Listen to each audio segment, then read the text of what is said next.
Good morning. I'm Reverend Tom Kappa, the minister here at DuPage Unitarian Universalist Church, and I want to welcome the Reverend Michael Dowd here this morning into our pulpit. Michael and his partner Bonnie is here too. Connie, that's right, Connie. I said Connie, I just said Bonnie. It's Connie Barlow, she's back there. They travel around the country in a van, or he'll tell you a little bit about that van in a little while, with a symbol on the side. There it is. Thank God for evolution. The Jesus fish and the Darwin fish kissing. Praise Darwin!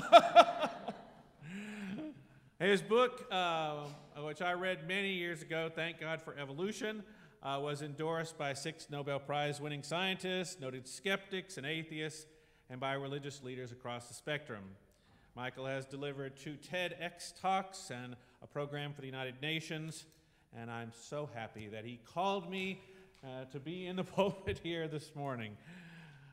So, I want to bring us to this time of reflection and worship with words of American author, political activist, and Rabbi Arthur Waslow. In the beginning, darkness covered the face of the deep. Then the rushing breath of life hovered over the waters. Let us breathe together. Let us catch our breaths from the need to make or to do. Let us be conscious of the breath of life. We breathe out what the trees breathe in. We breathe in what the trees breathe out. Together we breathe each other into life. Blessed is the one within the many, and blessed is the many who make the one. I invite you now to stand in body or spirit, and let us say our church mission statement, which will be to your left here.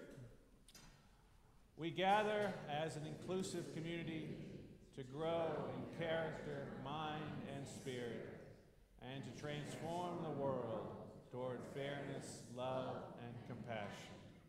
Please remain standing for our first hymn, 175, in the gray hymnal, We Celebrate the Web of Life.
I have 2 scripture readings this morning, neither one from the Bible. The first from my great mentor, William R. Catton Jr., who wrote a book called Overshoot, The Ecological Basis of Revolutionary Change, which many of us consider the most important book we've ever read in our lives. Human society is inextricably part of a global biotic community. And in that community, human dominance has had and is having self-destructive consequences.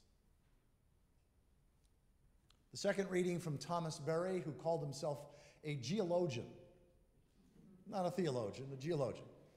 He was one of the most significant ecological and evolutionary thinkers of the 20th century. He says, the most difficult transition to make is from an anthropocentric, that is a human-centered, to a biocentric or life-centered norm of progress. If there is to be any true progress, then the entire life community must progress. Any progress of the human at the expense of the larger life community must ultimately lead to a diminishment of human life itself.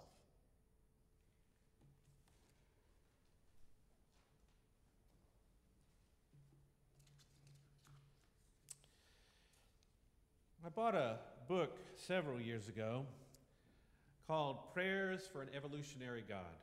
It was by William Cleary. Now, Cleary was an ex-priest. I was drawn to the prayers because I consider myself a panentheist, sensing the divine in all living things, and I am a humanist, affirming the reality of science and evolution. So I want to share one of Cleary's prayers with you this morning. So I invite you now into a spirit of prayer or meditation. Each of us has our own way to enter that space. Some of you might sit up straight, take a deep, slow breath, let your eyes rest, your hands rest in your lap, and embrace the silence between the words.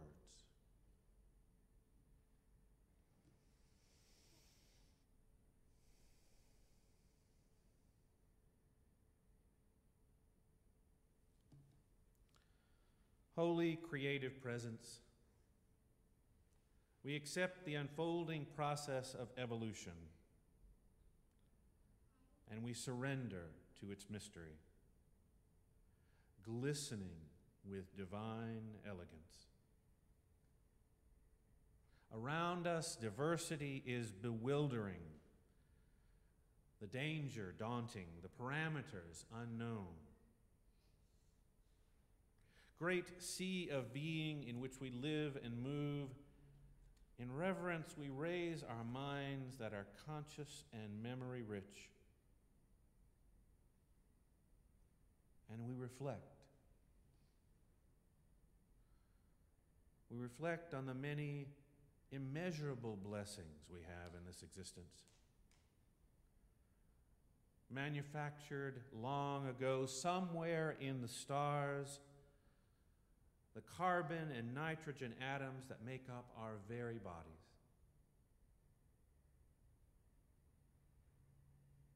Spirit of life and Mother Earth are the universal womb that nurtures all of us, the unconditional love we depend on, the comforting arms that embrace us always. And they are the steady hum of mysterious care for which we give thanks.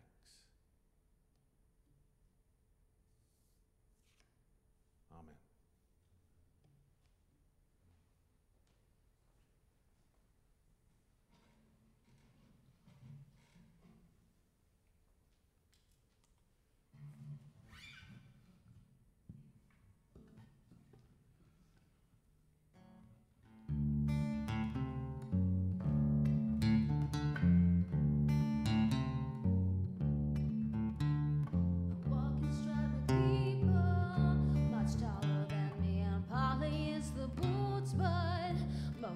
It's my chi, and I'm becoming transfixed by nature and my part in it, which I believe just signifies I'm finally waking up. That moth outside my kitchen door, she's bonkers for that bellbow, flying round in circles, bashing in her exoskulls, and out in the woods she navigates, fine by the moon.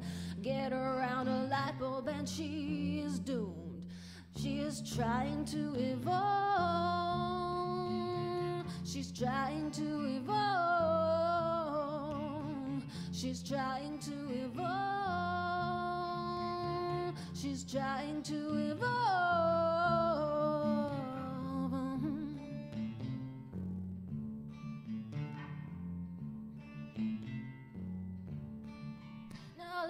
talking reefer madness like some arrogant government can't by any stretch of imagination outlaw plan. Yes, the supposed authority over nature is a dream. Come on, people, we've got to come clean, 'cause they are locking our sons and our daughters in cages. They are taking by the thousands our lives from under us. It's a crash course in religious fundamentals. Now let's all go to war, get some bang for our buck. And I am trying to evolve. I'm trying to evolve. I'm trying to evolve. I'm trying to evolve.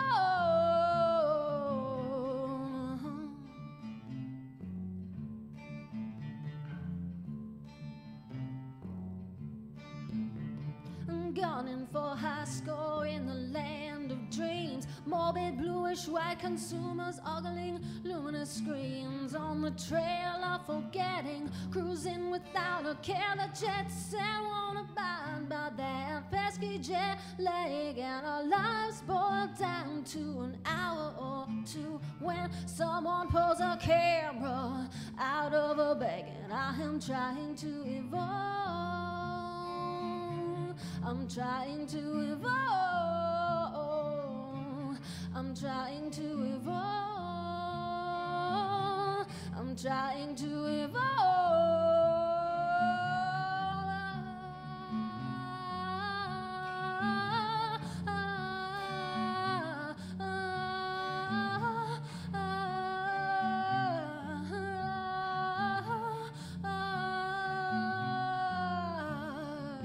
So I walk like I'm on a mission, 'cause that's the way I grew. I got more and more to do. I got less and less to prove. It took me too long to realize that I don't take good pictures, 'cause I have the kind of beauty that moves. And I'm trying to evolve. I'm trying to evolve. I'm trying to evolve. I'm trying to evolve.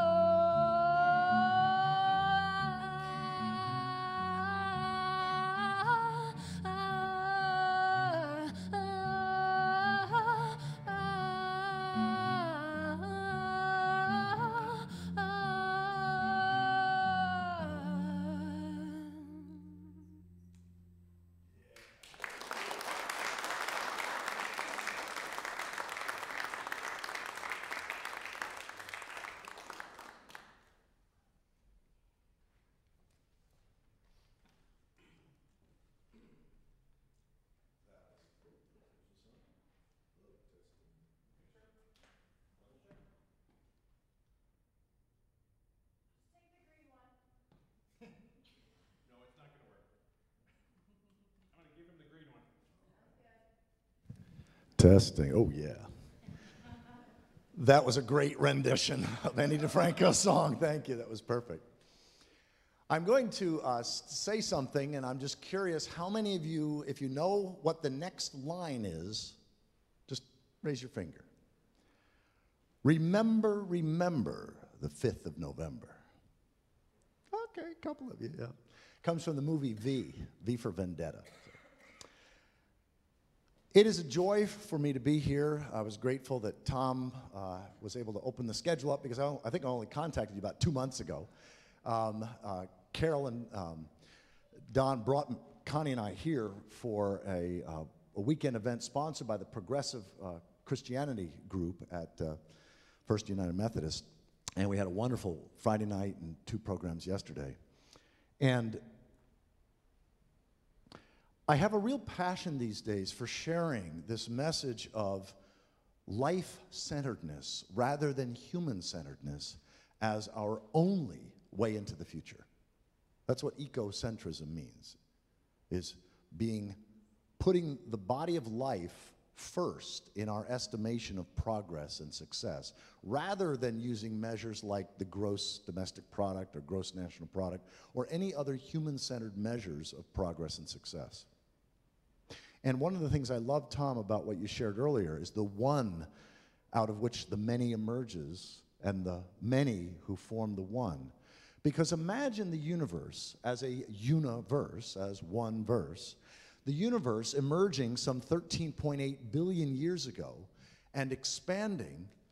And in that one universe, we start seeing the many galaxies and then some planets, and then on certain planets where the conditions are right, we see the emergence of bacteria and then photosynthetic bacteria that learn to harness the sun, and this complexification of life and this adaptation to life's conditions, which is what evolution is all about. It's not necessarily everything getting better, it's adapting to what is real. And then in that context, there are certain creatures that emerged out of one particular line that began to reflect on the nature of nature. That we are not separate from nature. We are the universe. After some 13.8 billion years of unbroken evolution, the universe in us begins to contemplate itself. We are literally the universe becoming aware of itself. We're not separate from the universe. We're a part of the universe. We grow out of the universe in the same way that apples grow out of apple trees. And so any part of the whole that doesn't attend to the well-being of the whole that it's a part of first, now most species, they just do it instinctually, or they're checked by other species. But because we have symbolic language, that is words that are symbols, that point to reality that never nail it down.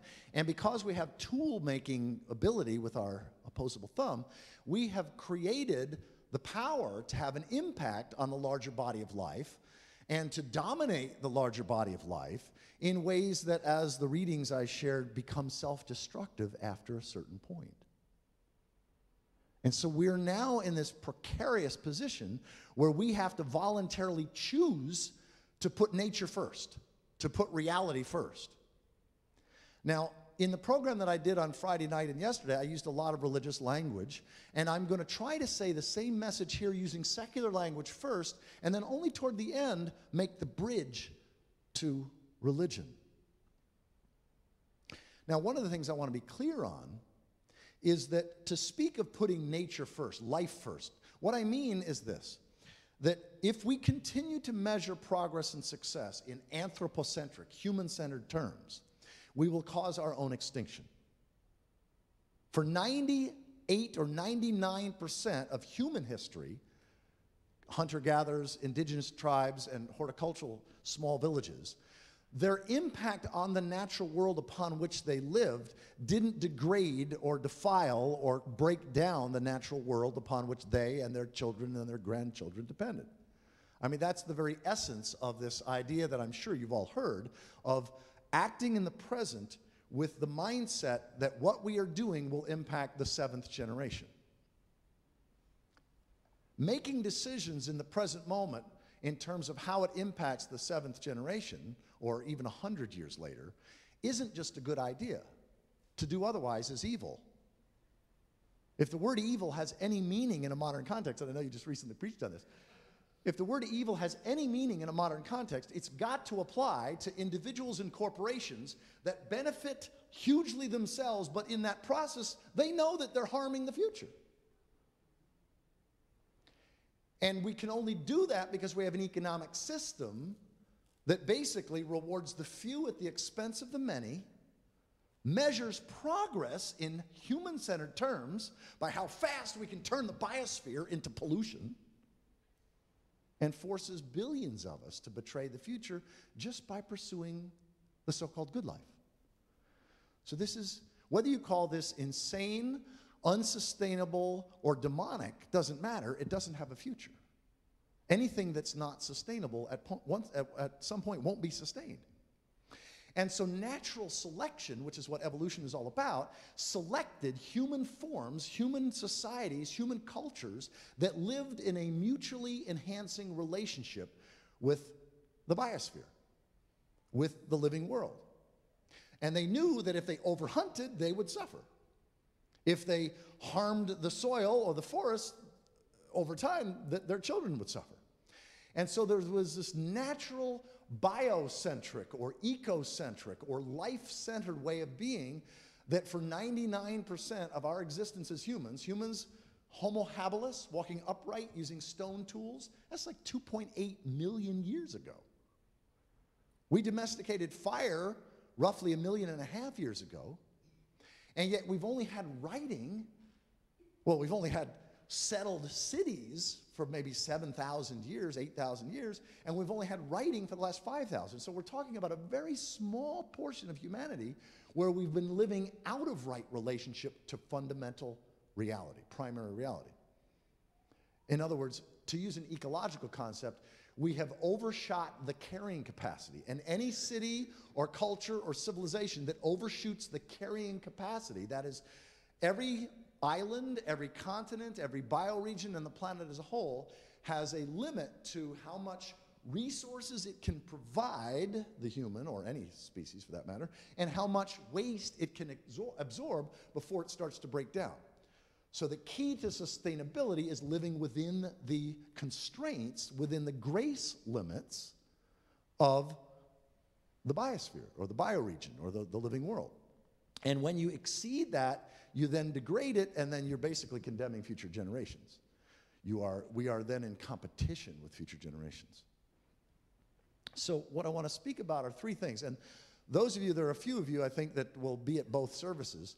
And so, because whenever that's the case, I always like to keep things interesting. So whoever does your video work on YouTube is going to have an interesting time, because I'm going to preach two totally different sermons with the same title. So this sermon, my 3 points, are going to be, basically I want to talk about, thus saith the past, thus saith the future, and then thus saith the present. In other words, if we imagine the past speaking to us, what would it say? And speaking authoritatively, speaking like, this is the past. We're giving a divine voice, if you will, to the past. And then we do the same thing to the future, and then we do the same thing to the present. What can we gain? What can we learn living in today's world in terms of, if we simply personify time in 3 persons, as it were, and listen to it as if it's got something vital for us to hear for today's world? So that's the thought experiment. As I said, the second sermon will be very different. I was going to do the second one, but I couldn't remember the first point, so we'll do that later. So thus saith the past. Now, first of all, I need to make sure that we're all on the same page around personification. I consider the most significant scientific discovery about religion in the last 500 years, I know that's a big claim I'm making, is that our brains are inherently relational. That is, we relate to reality, the more than human world, and we typically have done that historically through the brain mechanism that's pretty instinctual called personification. That is, we give human characteristics to what's other than human, what's more than human. All gods and goddesses, for example, are not persons, otherworldly persons. They're personifications of some aspect of reality. Poseidon was not the god of the oceans or the spirit of the oceans. Poseidon was a personification of the incomprehensibly powerful and capricious seas.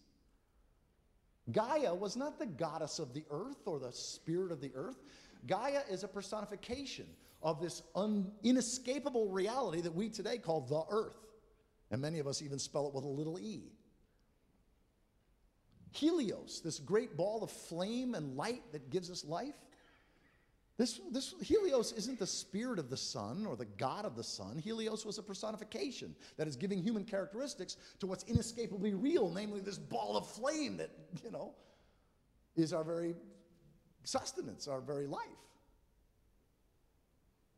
And so if you don't understand our brain's propensity to personify, and if you think of different gods and goddesses as different, supernatural beings or whatever, then you're going to have a trivial notion of humanity in terms of the religious impulse of humanity. So just to be very clear, when I use the word God, what I'm meaning, and only what I'm meaning, is reality with a personality, not a person outside reality. Reality personified. Okay, so what is reality telling us? Well, reality includes the past, the future, and the present. And so if we ask ourselves, what does history teach us? As if it's authoritative, as if it's more authoritative than old men and old books.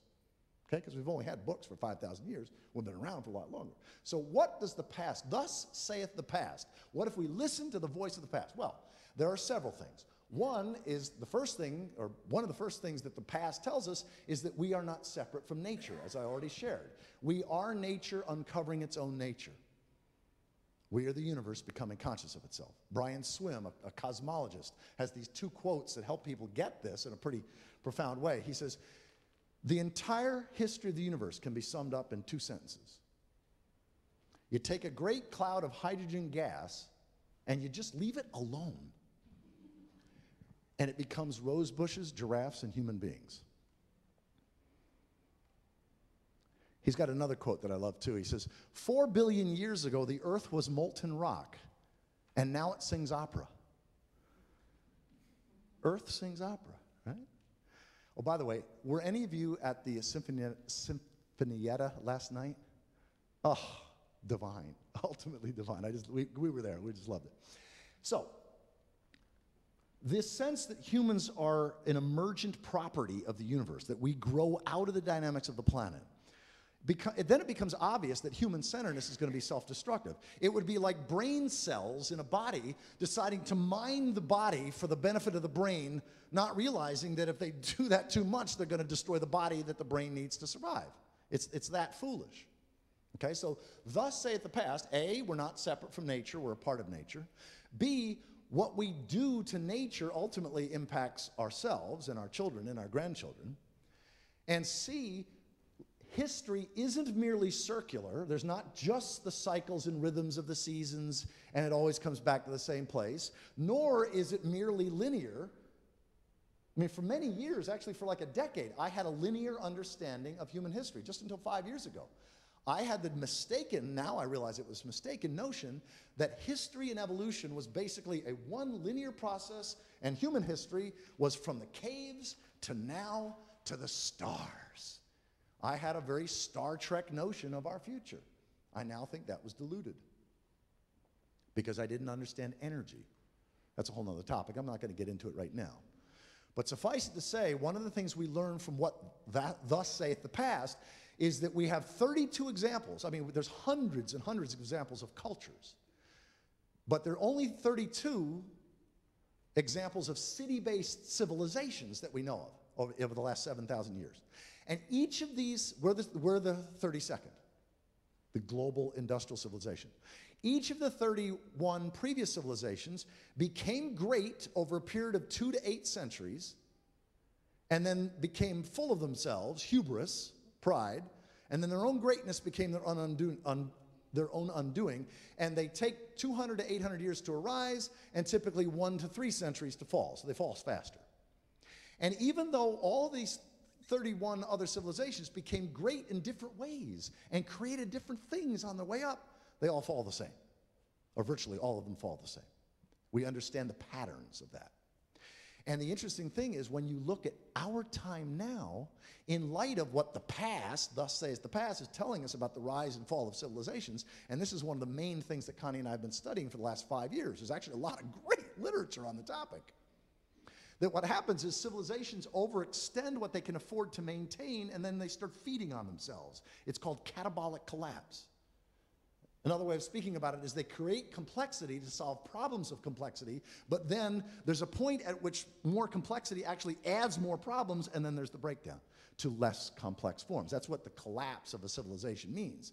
It doesn't mean, it means a contraction of complexity. That's what collapse means technically. And so it usually takes 1 or 2 centuries for that collapse. It's a stair step. It's what John Michael Greer, one of our favorite authors, calls the long descent. We talk about the collapse of the Roman Empire. Sounds like, boom. Well, no, it was 325 years, like a stair step, and there were partial recoveries. That's the way civilizations, almost all civilizations, contract and collapse. Well, when you understand, when you've got the eyes of the past, when you realize what the past is telling us, you realize, oh my gosh, we're like 40 years into catabolic collapse already. That's what the decaying infrastructure is. That's what global warming is. That's what detoxification. In other words, we have entropy. Heat pollution is now causing problems that are more expensive than we can solve. In fact, many of these are no longer problems that can be solved. They're now predicaments that we have to live with.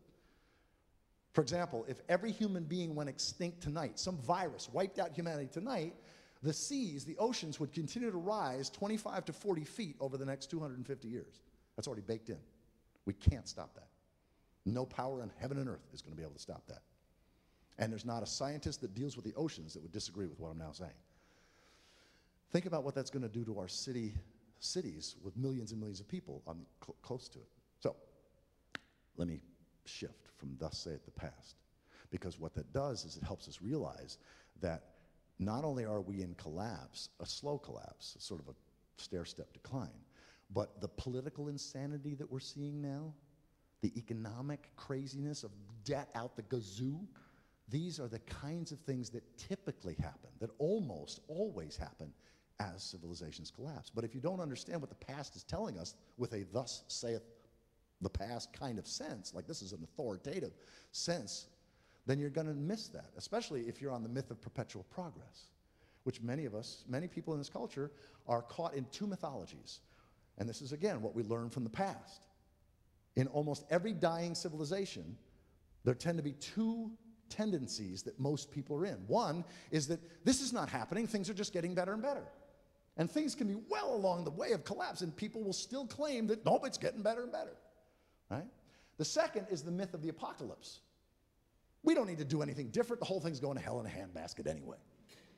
And those two mythologies, the mythology of perpetual progress and the mythology of apocalypse, both keep us from making any changes. We don't have to change our lives. We don't have to do anything different. We don't need to take responsibility for how the mistakes we've done over the last decades are causing us to be in this mess. We don't have to do any of that.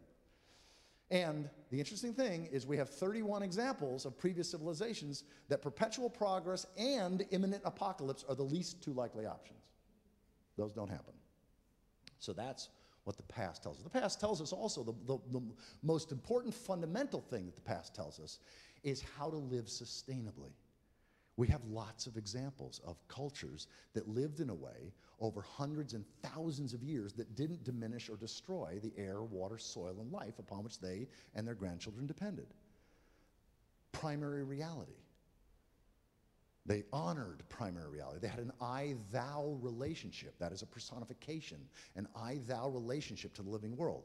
We Westerners call it animism.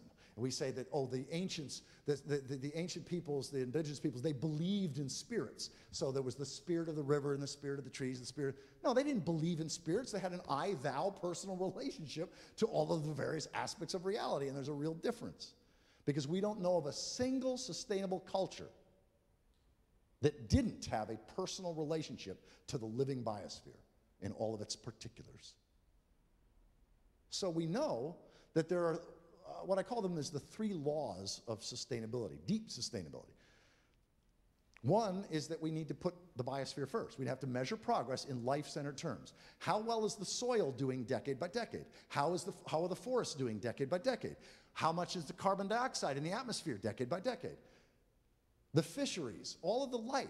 If we measure progress in life-centered terms, humans can thrive in that kind of a world. If we continue to measure progress in human-centered terms, we will basically last somewhere between maybe 5 more decades and maybe a century or two, few pockets of people. And we learn that from thus saith the past. Okay, so thus saith the future. What does the future tell us? Well, one of the things that the future tells us is that good and evil in every culture throughout all of human history have been defined in large part by how we impact the future and how we impact in the present the larger community of life. So if I do something that's kind and generous or loving to you, or in a way that's helpful to the future, I've done a good thing. If I harm others or in some way pursue personal interest and personal benefit and gain in a way that's harming the future, I've done a bad thing. If I self-sacrifice in order to be a blessing to others of the future, I've done a great thing, a heroic thing.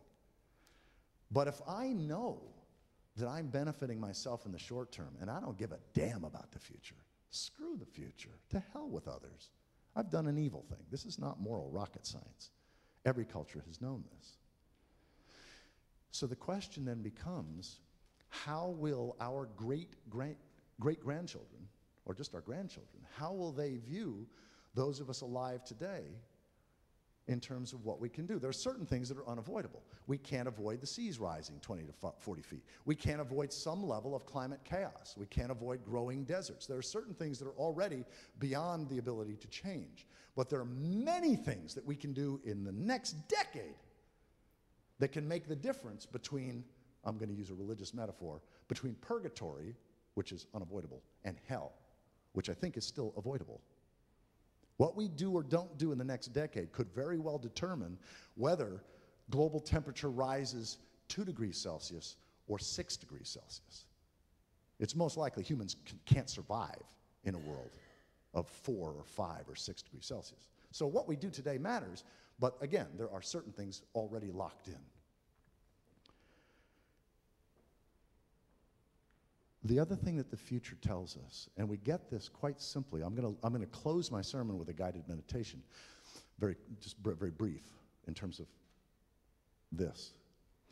But one of the things we get is that we can make a bigger difference. In fact, we will make a bigger difference than we can possibly know simply by following our heart in the present moment to do the right, just, ecologically integrous thing. To lessen our carbon footprint when we can. To use less water, to drive less, to use less energy, to turn your thermostat down a few degrees in the winter and up a few degrees in the summer. You know, you wear a sweater or you whatever. In other words, to fly less, to eat lower on the food chain, to eat more vegetarian meals. These are things that we all can do. But there's also systemic things. There's things like putting a fair price on carbon pollution, taxing carbon so that the power of the market helps us move in the right direction. If you've ever heard of Citizens Climate Lobby, there's a powerful organization to get involved with. There's many things that we can do systemically and collectively, as well as individually. And one of the things we know is that our ripples out can't be predicted. It's called the butterfly effect in chaos theory. You know, a butterfly's wings in Hong Kong can affect the weather in New York. And that's actually physically, not just metaphysically, that's physically true. That's the way that complex systems work. And what it means, among other things, is that your ripples out of whatever it is that you do, you may only make a significant difference with 3 people. And each of them may only make a significant difference with 3 people. But one of them could impact 30 million people that wouldn't be impacted had you not made your little difference over here, okay? So you can never know how those ripples out go.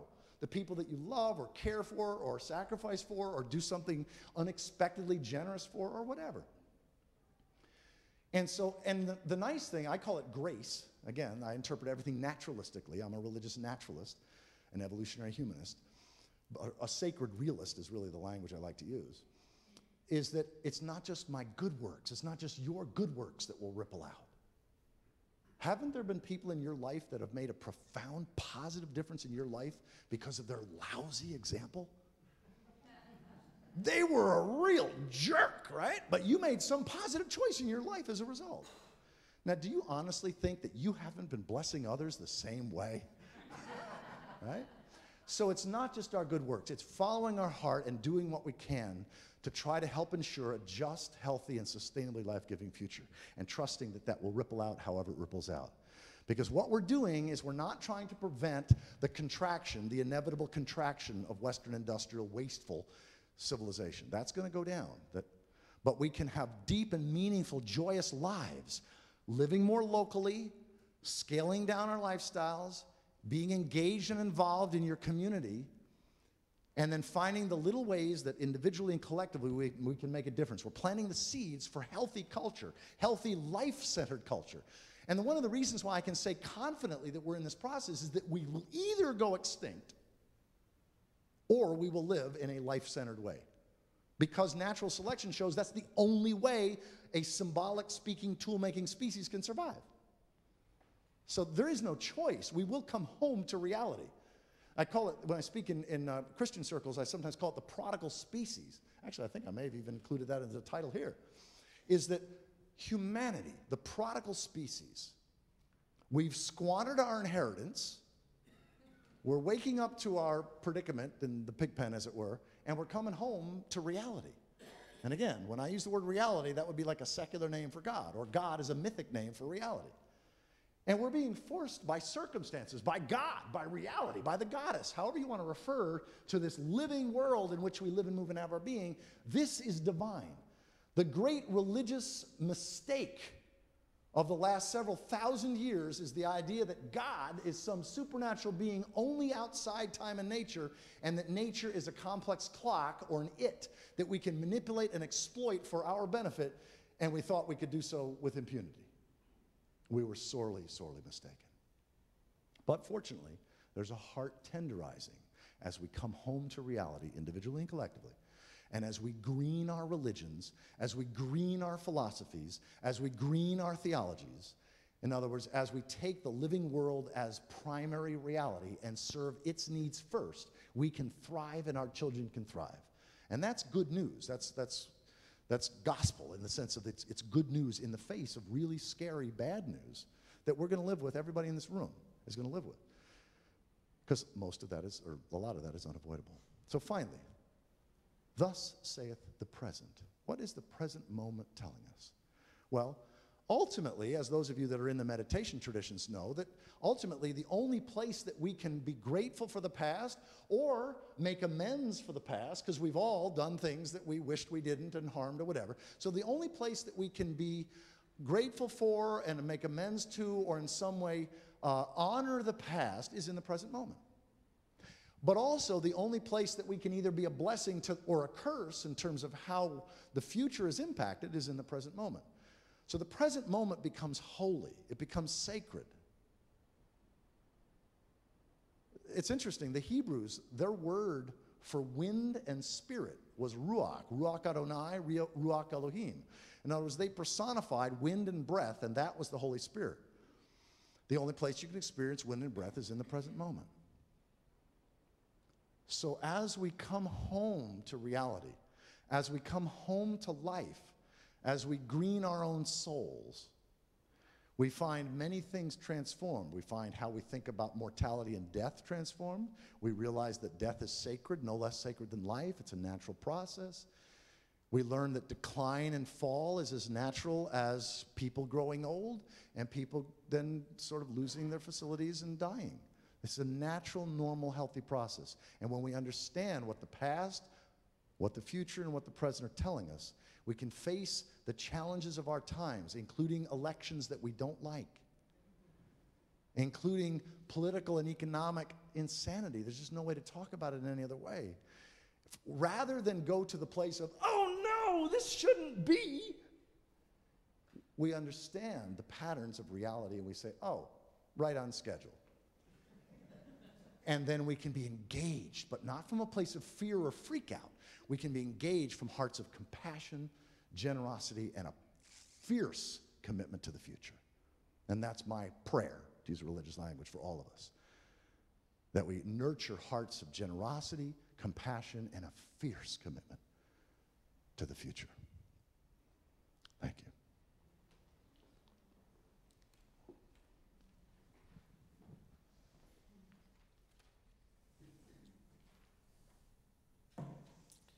We each and all are called on to care for this planet. We each and all are called to care for one another and all creation. In this faith community, we affirm these calls. Each and all of us, in our own ways, work for justice, work for peace, work for love, for all creation. The morning's offering for the work of this church will now be given and received.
it's time for us to extinguish our chalice. But let us carry its flame in our hearts, reminding us of our seventh principle, respect for the interdependent web of all existence, of which we are a part. I invite you now to rise in body or spirit, and let us sing together our closing hymn, 1064, in the teal hymnal, The Blue Boat Home. The words will be projected to your left.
I love Peter Mayer.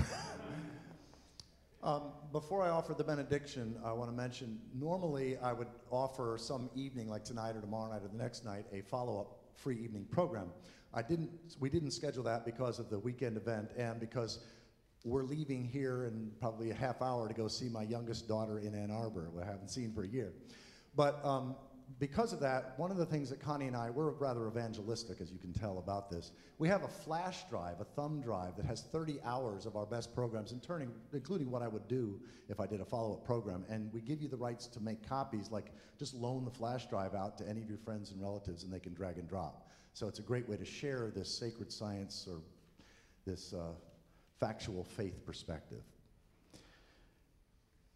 May we leave this place embodying the very best of the liberal, Unitarian, Universalist tradition, celebrating our differences and being a blessing to all those with whom we come into contact in a way that also is a blessing to the future. Amen, aho, and blessed be. Now, We close our service by asking you to turn around and greet one another. Let us share the love of this community with one another.